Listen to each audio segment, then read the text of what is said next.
What were the causes that led to the American Civil War? What was the state of readiness of the Army in the years preceding the war? Who were the generals on both sides of the conflict that formed the initial strategy for the war? For answers to these questions and more Civil War insights, stay tuned. Welcome to the U.S. Army History and Heritage Podcast, the official podcast of the United States Army Center of Military History. The Center of Military History writes and publishes the Army's official history, manages the U.S. Army Museum Enterprise, and provides historical support throughout the U.S. Army. Hello, everyone, and welcome to the United States Army History and Heritage Podcast. I'm Lee Reynolds, the Strategic Communications Officer for the Center of Military History. In this episode, we're focusing on the Army in the years leading up to the Civil War through 1861. Joining me for this discussion is historian and the Executive Director of the Center of Military History, Mr. Charles R. Bowery Jr. Thank you, Mr. Bowery, for joining me for this discussion. Glad to be here. So a little background on Mr. Bowery. He is a retired Army colonel who spent his 23-year career as an Army aviator flying Apache helicopters. He deployed twice to Iraq and commanded an Apache regiment in Afghanistan. But of course, he's no stranger to history. He received his bachelor's degree and master's degree in history. He taught history at West Point and has published 3 historical books focused on the Civil War. He's currently working on his PhD in history. All right, pretty impressive. So what do you say we get into the discussion? Let's do it. All right, so before we actually discuss the military aspects of the war, I think we need to address the issues in American society at the time, which led to the Civil War. Can you describe what those issues were? Sure. The beginning of the war in 1861 is the end of a fairly long process of sectional conflict. And that's a conflict, roughly speaking, between the northern and southern states that develops across the course of the 19th century. And it really has roots in the establishment of the United States, in the ratification of the Constitution, and then in some divergent ideas about what the new nation is going to be. The root cause of the Civil War was the institution of slavery and the development and expansion of that institution across the United States in the years leading up to 1860 and the beginning of the Civil War. And what I refer to slavery as in describing the causes of the war is to use the analogy of the taproot of a tree. So it is the root cause of the Civil War, but it leads to and it exacerbates and it interacts with a number of other divisive issues in American society at the time. And the most sort of well-known and easily understood of these is the concept of federalism and the question about whether the United States is a federal system of a strong central government that directs policy and the activities of the nation, or whether political power in the nation is rooted in the states or in the local level. And so the concepts of state rights and slavery are really the twin driving factors that lead us to the Civil War. And the key events in which this sectional conflict is acted out really begin in the early years of the 19th century with the Missouri Compromise in 1819, 1820. And so we have a series of political acts and developments in which North and South, states' rights and Federalists, the two major political parties at the time, the Democratic Party and first the Whig and then Republican parties will work these things out. And so the question of state rights versus federal power and the growing expansion of slavery particularly in the southern United States, are the twin dynamics that lead us to the sectional crisis that in turn leads to the secession of the 13 states that form the Confederate States of America in late 1860 and early 1861. But all of this, again, is driven by this sectional conflict over slavery, and in particular in the middle decades of the century, the expansion of slavery westward across the Mississippi River. In the aftermath of the Mexican-American War, the ceded lands from Mexico to the United States as an outcome of the war, the question becomes, will those territories be admitted to the United States as slave states or as free states? This is almost inevitable, this crisis of the Civil War. Would you say that? Or there have been varying schools of thought among historians, particularly in the course of the 20th century, about whether the Civil War was a so-called irrepressible conflict that was bound to happen because of the competing moral imperatives of slavery and freedom, or whether this was the product of a so-called blundering generation of incompetent politicians who were unable to reach political settlements and to create compromise. As with most things in history, I think there's some of both of elements of both of those schools of thought in the events that happen. I don't personally believe that any events are foreordained or that they're bound to happen, but the fact remains that both North and South saw the institution of slavery as a game breaker or a deal breaker in terms of maintaining the territorial integrity of the United States.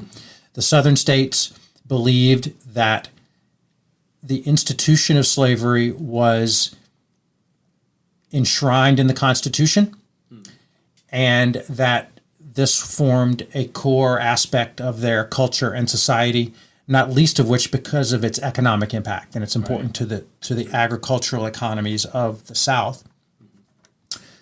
And many in the North, a growing abolitionist movement in particular, and the Republican Party, which comes to rise out of the sectional crisis and has the election of Abraham Lincoln as the president in 1860, takes anti-slavery as a core position in its political program. And so we can fairly state that the institution of slavery, the expansion of slavery, and the sectional conflict over slavery is what leads us to the war. all right, good. No, I think that was a good summation. I think it's a really good place to start for this discussion, just to put everything into context.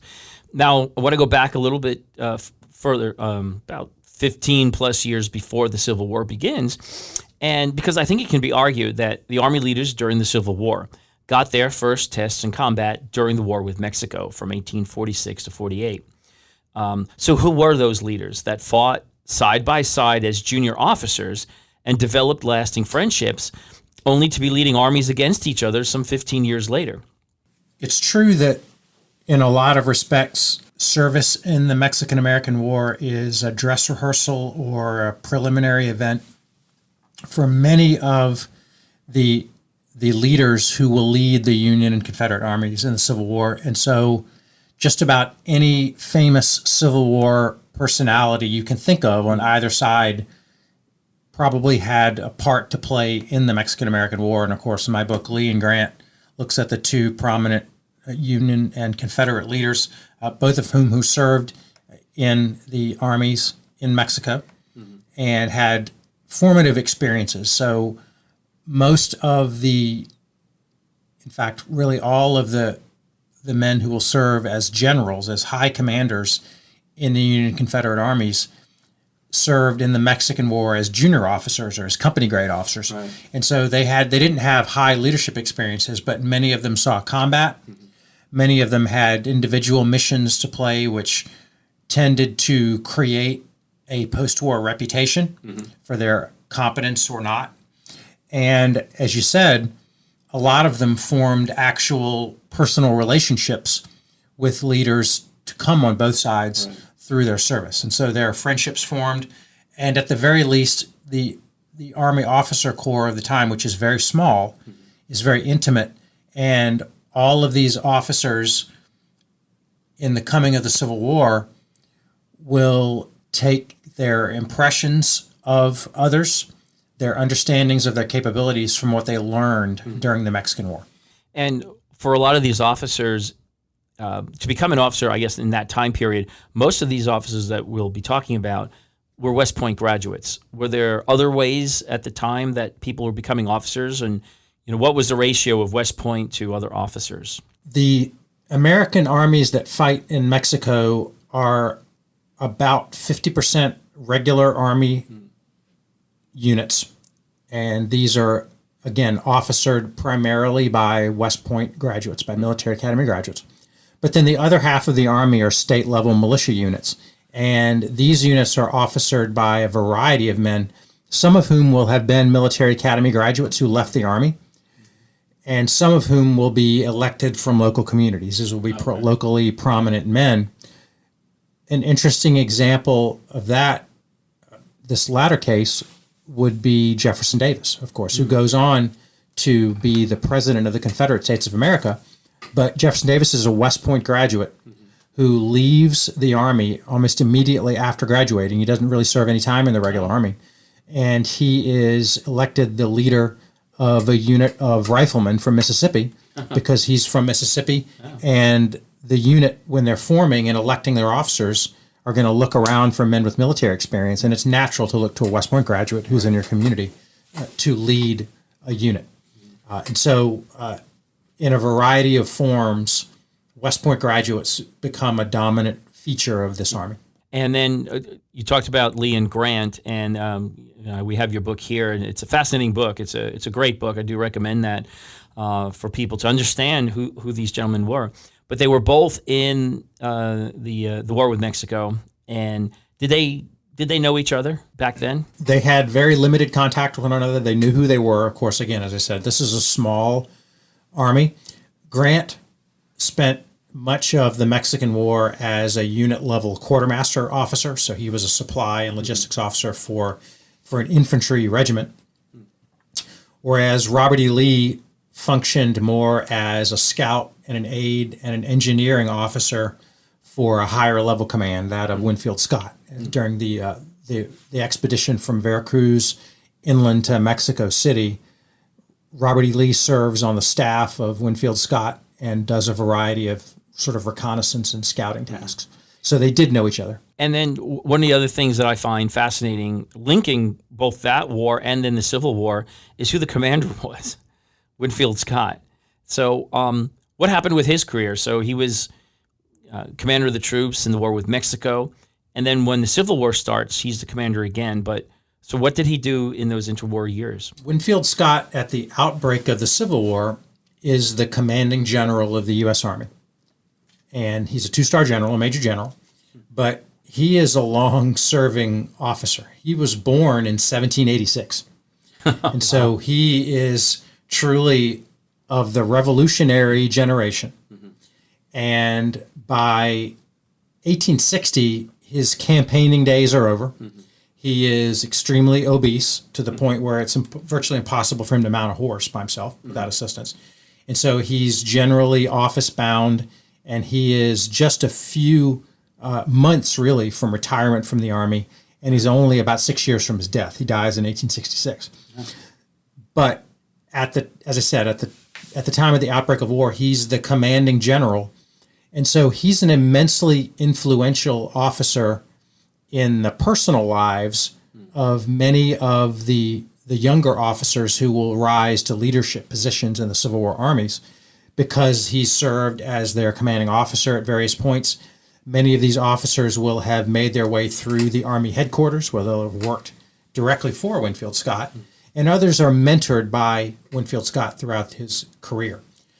At the beginning of the war, as I said, Winfield Scott is the commanding general of the U.S. Army, and so it falls to him to articulate the initial Northern strategy to defeat this rebellion and to bring the Confederate States back into the Union.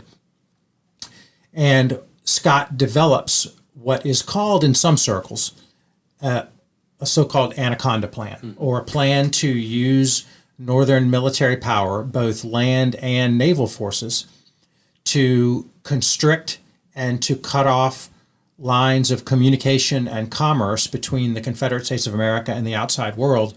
And so eventually to, in effect, starve off their commerce and their internal movement to the point where they sue for peace and return to the Union, with the hope being that this strategic approach will mean that Northern armies will not have to march into the South and engage in direct, large-scale combat with Southern forces, which, of course, we know will cause lots of casualties, it will cause damage. And so there's a real hope that early in the war, and this is a common belief on both sides of the war at the beginning, is that each side believes the other side is driven to war by a small, irrational minority of leaders who are only interested in a purely political agenda, and that the mass of both of the people, North and South, don't want a war, and that their natural brotherhood as American citizens will overcome this irrational leadership, and they'll be shown the error of their ways by the military might of these two sections. And so for the North, they believe that secession was driven by a very small autocratic minority of large landholders who are interested only in perpetuating slavery, and that their views don't reflect the mass of Southern popular opinion. And that once the Southern people see Northern martial might displayed on the battlefield, or these blockades that will happen on rivers and the oceans, that they will come back to the fold, if you will. All right, and so before we get into the actual start of the war, I want to address what did the Army look like in those interwar years again, as far as weapons and technology. How did it transform in those respects from the war with Mexico to the beginning of the Civil War? At the outbreak of war in 1860, the United States Army's regular army is comprised of less than 18,000 men. Wow. So a very, very small number of men. It's a tiny army, even in world terms. Really, really small countries like Belgium have larger armies than the United States. Because again, back to the sort of the early national period in American history, there's a great distrust of standing armies in American history at that time. And many people believe that a large standing army is an instrument of coercion by the government. And so there's real reluctance to invest in a large standing army. And so the U.S. regular army, again, less than 18,000 men. On paper, it's 18,000 men. There are about 16,500 men on active duty at the outbreak of the war, which equates to approximately 290 companies of troops. And these are in the three branches, the infantry, the cavalry, and the artillery. So 290 companies of men. All but 18 of those companies are stationed west of the Mississippi River. So let that sink in for a minute.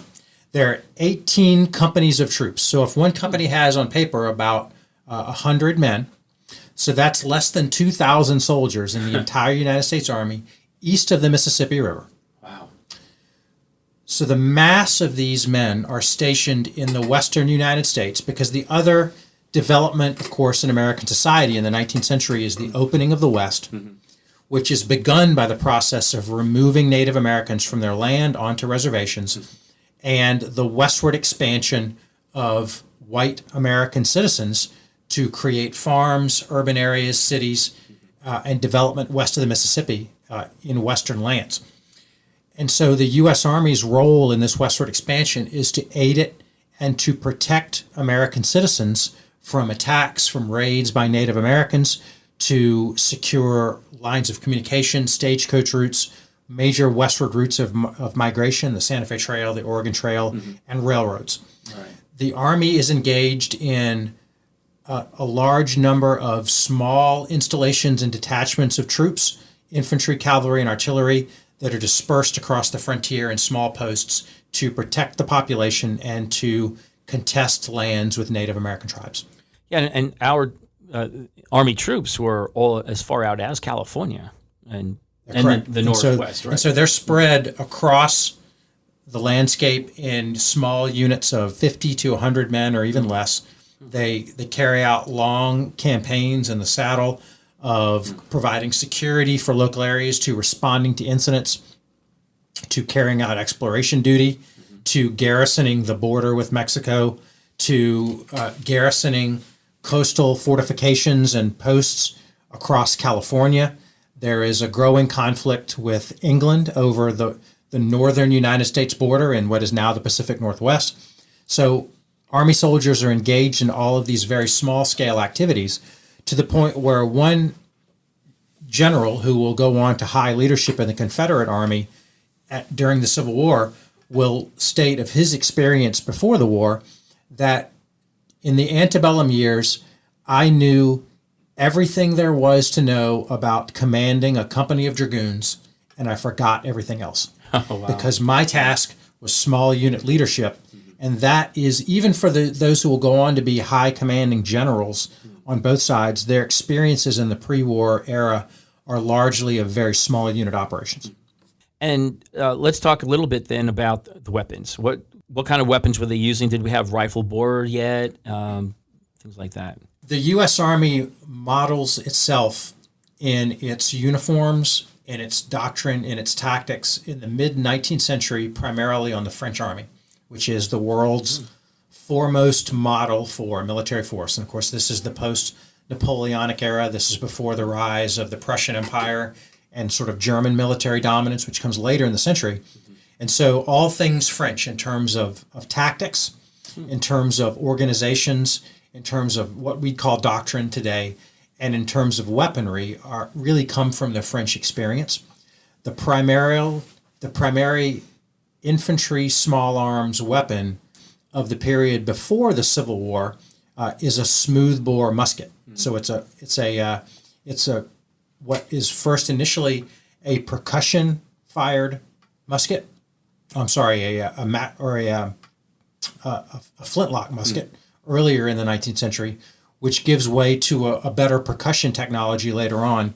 But the bottom line is that this is a smoothbore weapon firing a round ball with a maximum effective range of 100 yards or less.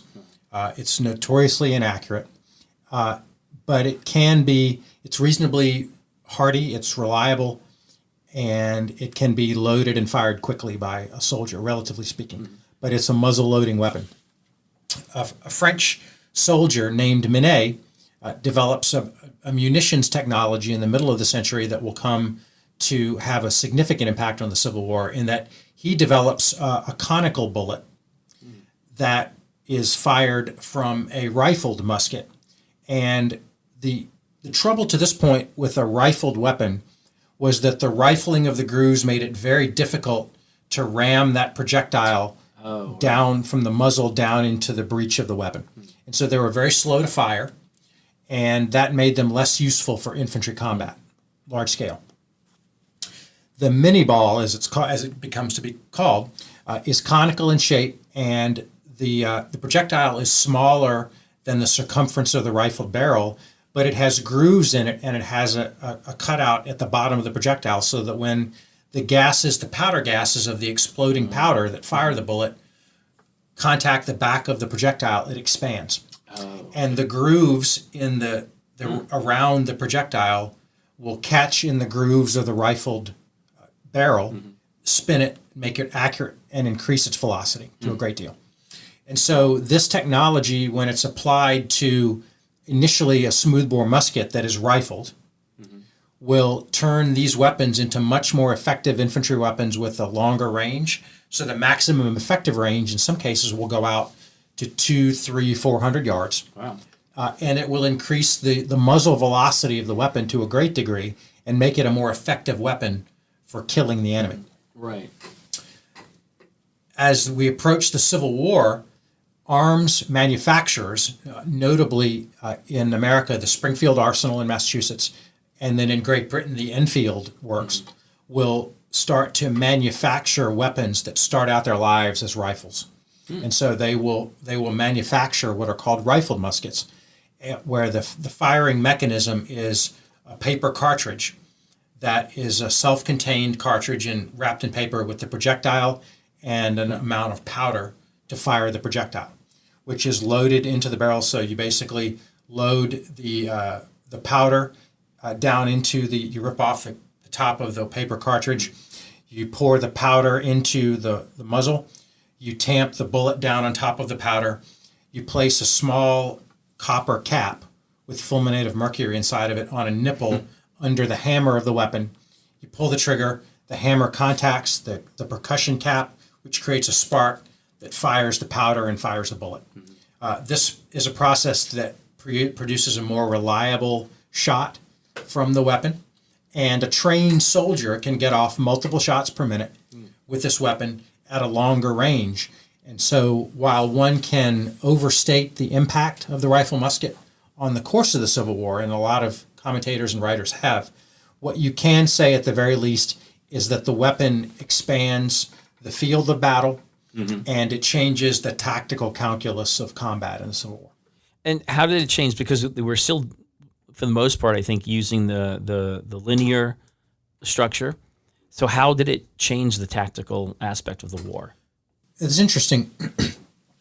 It changes the tactical conduct of the war in a number of ways. And so the most basic way is that it limits the amount of time, or that it limits an enemy's ability to sort of march around the battlefield and get these mass linear formations into a combat formation to engage the enemy. When your enemy on the field of battle is firing a weapon that has a maximum effective range of 100 yards, you basically have the entire geometry of the battlefield outside of 100 yards to march as deliberately as you want, to make your dispositions, to get your line perfect where you want it, maybe to position on the flank of an enemy to enfilade their line or something like that. But you have a lot of ability to do that without being worried about the enemy's fire disrupting or killing your formation. When the enemy is equipped with a weapon like a rifled musket, which has a longer range and greater muzzle velocity, you have less room to do that. You need to move from place to place faster. So the rate of march in the tactical manuals of the day will increase so that a unit can get from point A to point B more quickly and reduce its exposure. And then with this increased effectiveness by the individual's shoulder-fired arm, you want more of your men on a wider line to increase the amount of lead going down range. You want more people firing at one time. And so you get a process of basically extending what were in the American Revolution's time really compact mass formations. You get units that are expanded out in space. And in many cases, you get units that begin to employ something that we would recognize today as small unit tactics, where men will move individually or in small groups. They will use the cover of the land to move from place to place. In this environment, skirmishing becomes much more important, sort of small unit action. And so the tactics of the battlefield will change. And then the last thing that really changes in the course of the war is that because these shoulder-fired weapons are more deadly, units on the battlefield will begin to dig in.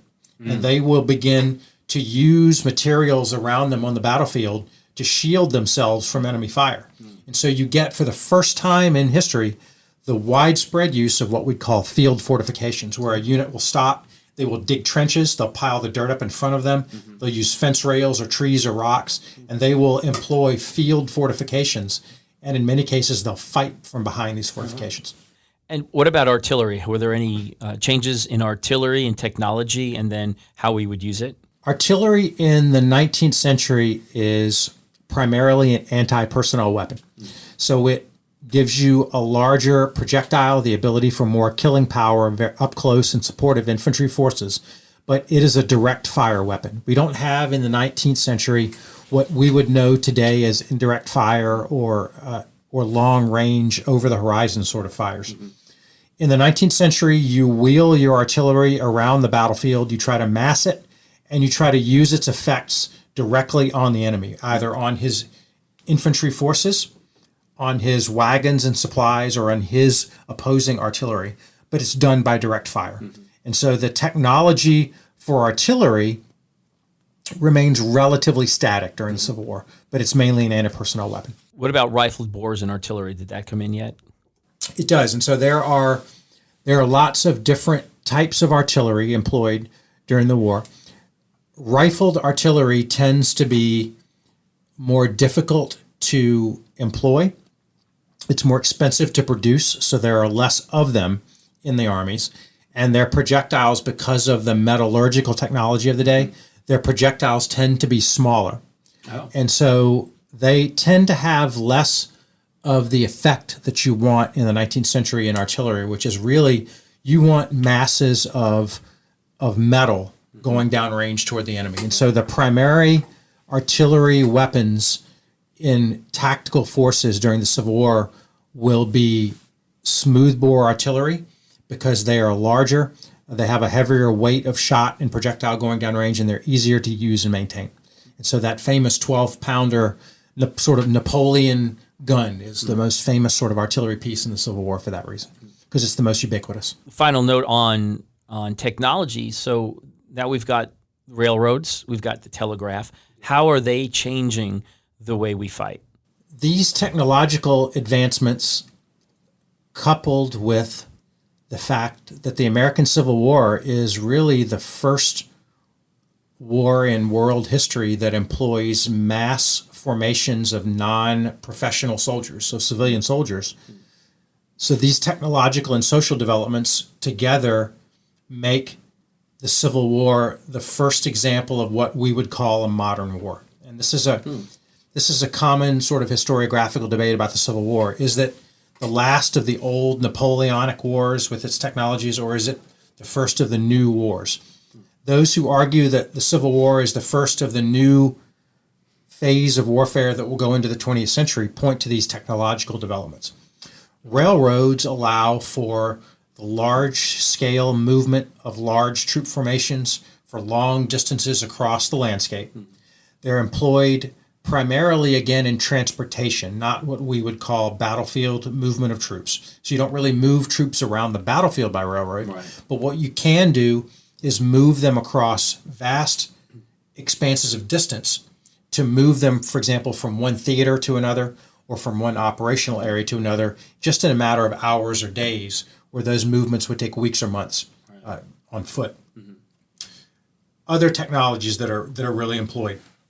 Steam technology. In addition to railroads, steam technology means that naval forces will grow in capability during the Civil War, and you will begin to see ironclad ships employed in the Civil War, and these are powered by steam engines and not by sail. Mm-hmm. And so steam technology enables a lot of things on the naval side. Then, of course, you have communications technology. These are technologies that really changed American society forever during the mid-19th century, and they change warfare too.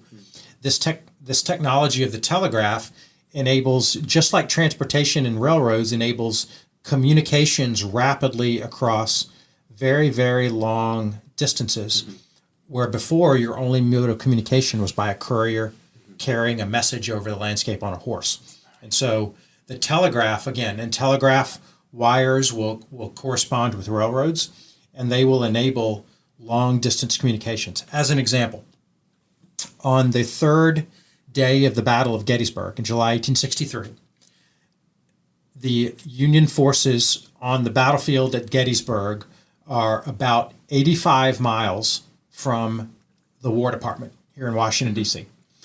That distance, in order to cover that distance on horseback, would have taken a day or more of hard riding by a courier to get from one to another to deliver a message, an update on the battle, for example. With the technology on hand in 1863, George Meade, the commander of the Army of the Potomac, can relay a message via a signal flag system. And this is a spoiler to my Hua trivia at the end of the day today.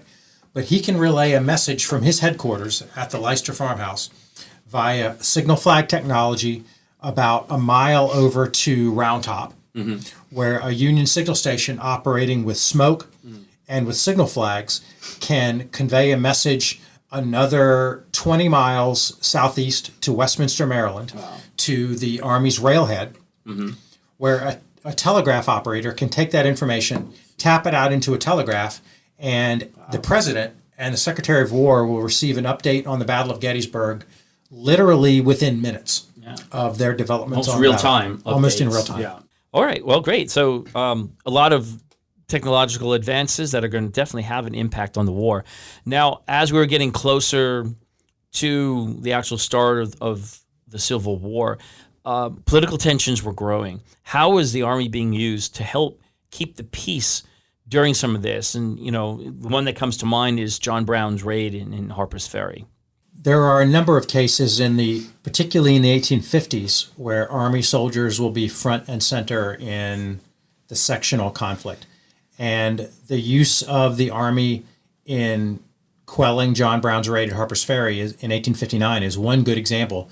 Another really interesting example occurs further west, and it occurs in Kansas and Missouri, which is really sort of ground zero for this sectional conflict. And so many folks have called this period Bleeding Kansas, because in the aftermath of the Kansas-Nebraska Act of 1854, which said that in these western territories, the concept of popular sovereignty would apply, so that the residents of each of these territories could elect in elections whether to come into the United States as slave or as free territories. This leads to an outbreak of political violence and armed sectional conflict between pro-slavery and anti-slavery factions and forces and communities on either side of the Kansas-Nebraska border. Right in the middle of Bleeding Kansas is Fort Leavenworth, which is the primary U.S. Army post on the frontier. It was established in 1827. But in 1854, an officer named Edwin V. Sumner is a commander at Fort Leavenworth, Kansas. He will go on to serve as a corps commander in the Civil War in the Union Army. But at the time, he's a colonel, and his career is really emblematic of the Army in the West and the tasks it was called on to perform. During the period of Bleeding Kansas, Sumner is responsible for executing treaties from separating the warring anti-slavery and pro-slavery factions on either side of the border, and from actually intervening with Army troops to stop violence. And so he is carrying out a role which we might refer to today as peacekeeping or as peace enforcement in Kansas and Missouri.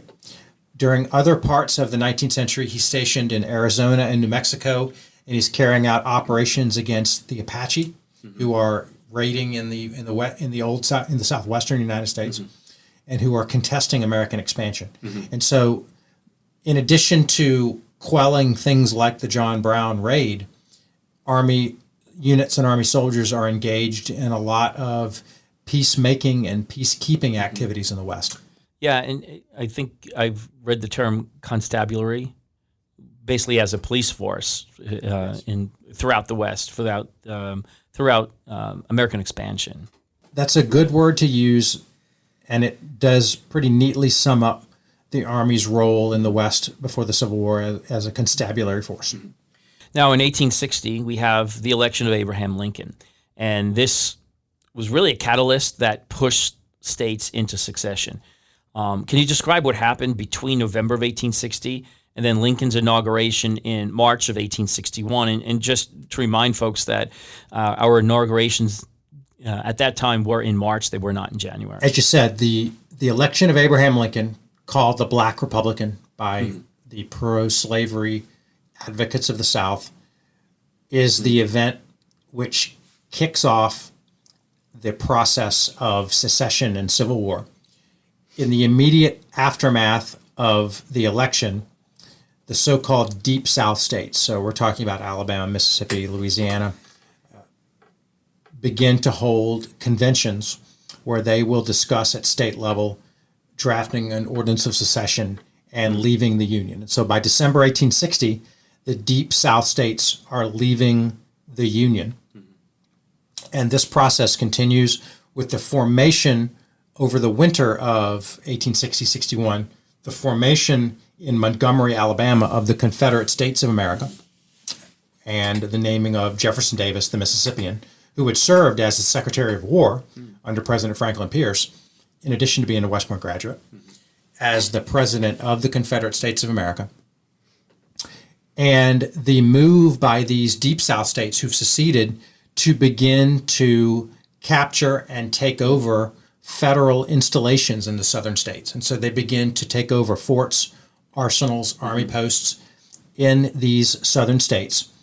And in most cases, the federal troops, the U.S. Army troops who are garrisoning these places will do one of two things. Either their leaders will sort of melt away, and if they're from these southern states, they'll stay and they'll decide to resign from the U.S. Army, or they will move with their units because they're given free passage to leave the Confederate States and move back to the North, back to the United States. And so this process happens through the winter of 1860-61, but by April, the flashpoint for this process is Fort Sumter, which of course is the federal fort in Charleston Harbor, which the federal government, the Lincoln administration, has elected to keep garrisoned as a show of force against the Confederate States of America. And the commander of the fort, Robert Anderson, is ordered to maintain his position in the fort. And so on April 9th, 10th, 1861, Confederate forces or South Carolina forces in Charleston Harbor will bombard and will capture Fort Sumter. In the aftermath of this process, Abraham Lincoln calls for 75,000 volunteers from the northern states to form volunteer units to augment the regular army to quell the rebellion. And the call for these 75,000 volunteers is the next domino to fall, in that the so-called Upper South states, which are the Carolinas, Tennessee, Arkansas, Virginia, will decide at that point to call their secession conventions. They will all, in very close votes in many cases, they will elect to secede from the Union and join the Confederate States of America. So by the late spring of 1861, you have the 13 Confederate states who have formed the CSA as we would know it. And you mentioned Montgomery, Alabama. So that was the first capital of the Confederacy. When did they move that to Richmond? So that was moved in April and May of 1861 after Virginia secedes and joins the Confederacy. The decision is made to move the capital from Montgomery, Alabama to Richmond, Virginia, not only in an acknowledgement of Richmond's place as a major industrial center and a center of commerce for the Upper South, but in terms of making a political statement about the unification of the southern states behind the concept of secession and the belief that they were going to form a new nation.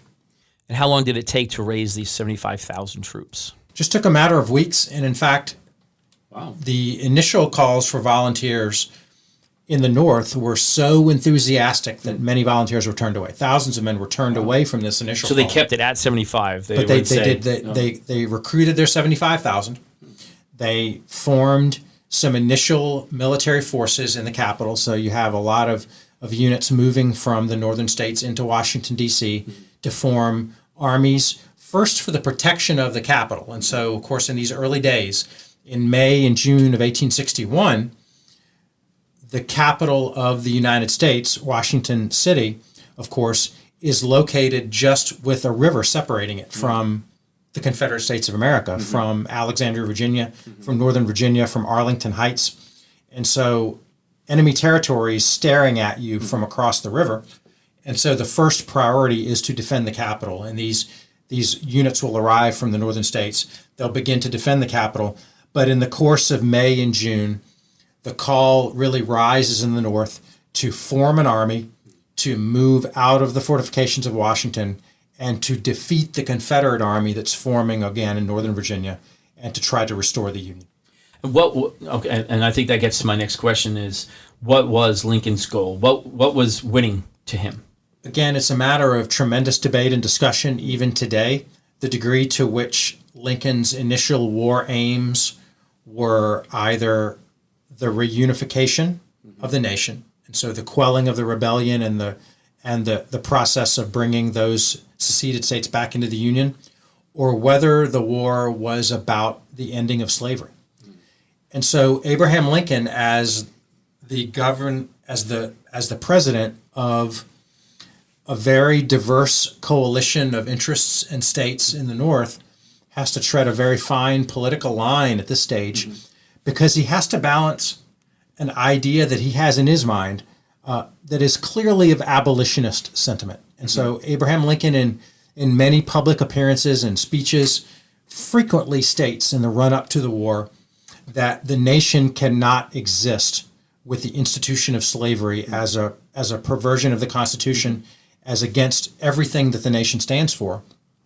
But he is also mindful of the fact that a significant portion of the northern population either is not abolitionist in sentiment or sees nothing wrong with slavery.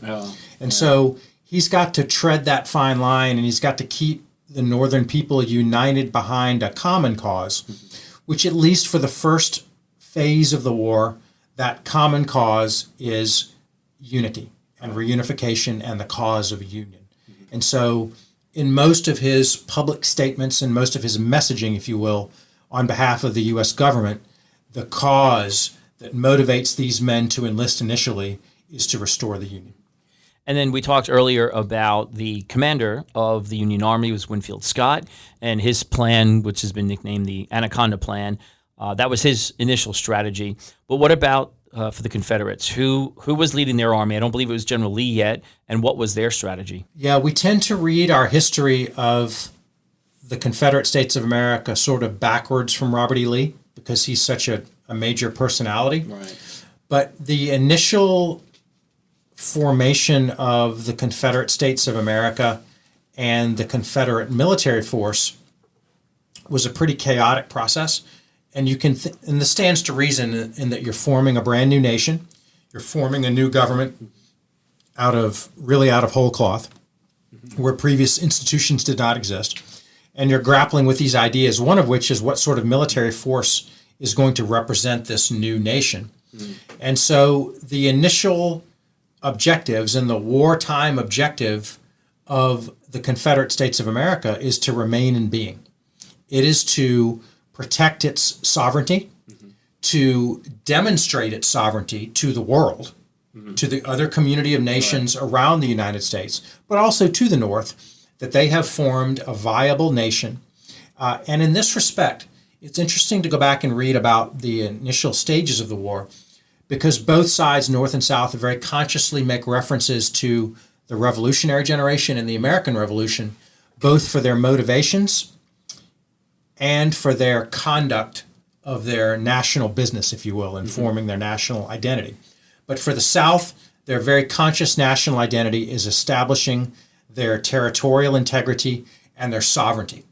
And to do that, the South and Southern leaders initially will want to demonstrate that they can use their military force to maintain inviolate the borders of the Confederate States of America from military incursions by Northern forces. Right. And in a geographical sense, this means that along the Ohio River and the border between Kentucky and Tennessee in the north, along the Mississippi River in to the west, along the coast of the Gulf of Mexico in the south, and along the Atlantic coast in the east, the borders of the Confederacy become first and foremost in the minds of the Confederacy, maintaining that territorial integrity and demonstrating that we can make a nation work. There's going to be some significant challenges. I mean, if you look at the Confederacy and now you look at the Union,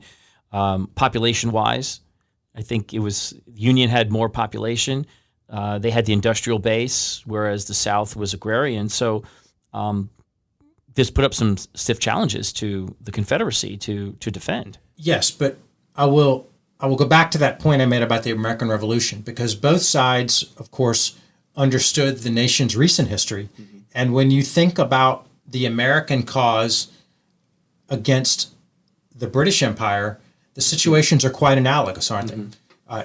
In that case, in the American Revolutionary War, the American cause defeated a power that was much more militarily strong, had a worldwide industrial base, had an immense navy, all of the advantages that the North carries into the Civil War were in many respects replicated by the British in the American Revolution, but we know how that turned out. And so this is a real case that helps the modern reader and thinker avoid the idea that the Civil War was bound to turn out the way it was.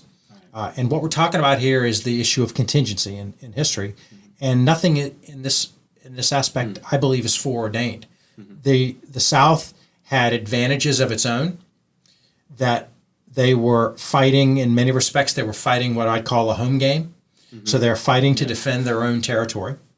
They're operating with what we'd call interior lines and the ability to move resources interior to my own country, the ability to maintain my logistics and my supplies and my support interior inside my own territory, shortened lines of communication, the very widespread and undeveloped nature of the American South, which really didn't support the movement of large armies. So you don't have a lot of significant, of course, we don't have interstate highways. We don't have major all-weather roads.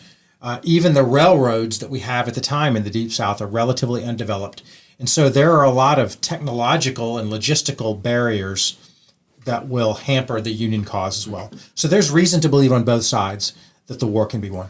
Well, great. Well, thank you so much. And before we close this episode, I want to get back to our little piece here called Hua Trivia. So do you have something of Hua Trivia that you can share with the audience about this time period? Yeah, and I'll go back to the spoiler that I mentioned, which is related to the technology of the Civil War.